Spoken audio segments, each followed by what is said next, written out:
Whoa. Headlines, news headlines have just made breaking news.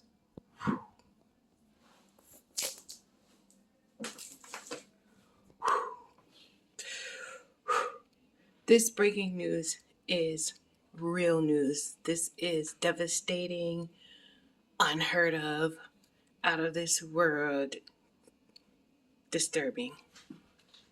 The humongous case that has finally come to I would say full speed, is the case that is circulating regarding Sean Puff Daddy, Diddy, Love, whatever nickname moniker he prefers to go by, Combs. And the biggest shock that has come forward thus far is that Diddy, along with several other participants, gangbanged and raped a 9-year-old girl. This is one of only 25 underage victims in this heinous, atrocious, disturbing findings regarding this said person. And there are many people who are involved, who have information, who are involved, who are still alive, and they will be further penalized as well, along with the said perpetrator.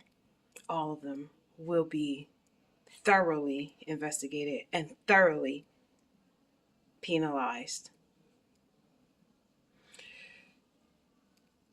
If you or someone you know has been part of this string of freak offs, as it's being highly publicized as parties,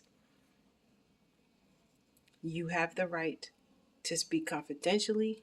You have the right to speak openly. You have the right to tell what you remember and or recall of the situation or situations.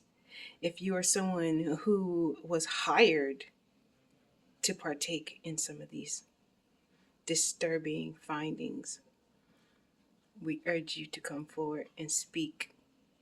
Speak on what you have done and what you have bear witness to and the circumstances.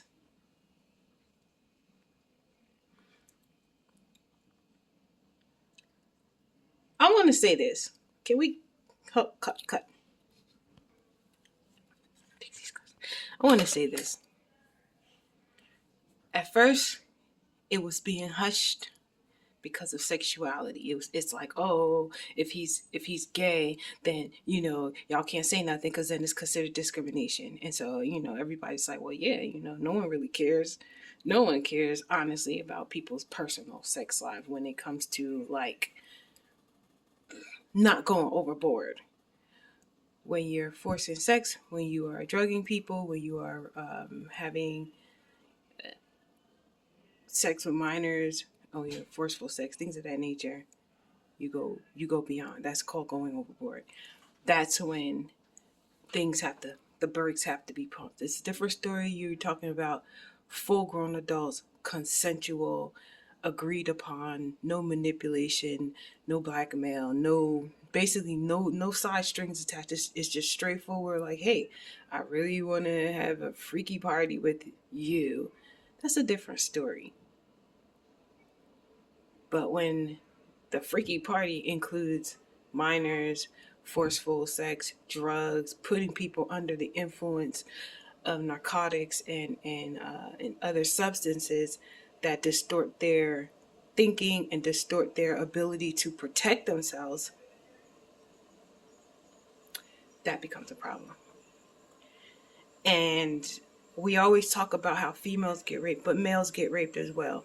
And a lot of these speculative stories, I call it speculative because I haven't seen it with my own eyes, but a lot of the speculative stories include past dominatrix sex. Like, it's past that. It's narcissistic. It's psychopathic. It's high level concern. I think about people that keep saying, oh, but he has kids.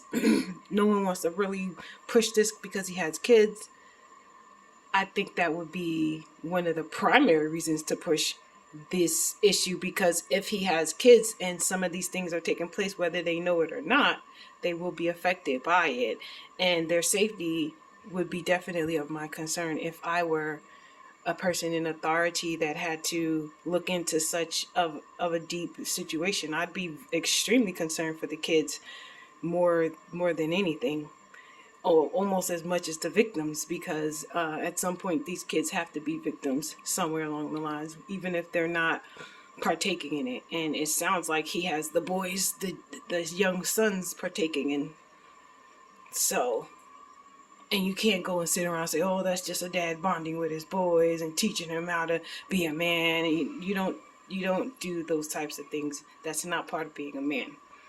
And every man who lives like a real man knows, you know, that's not part of being a man.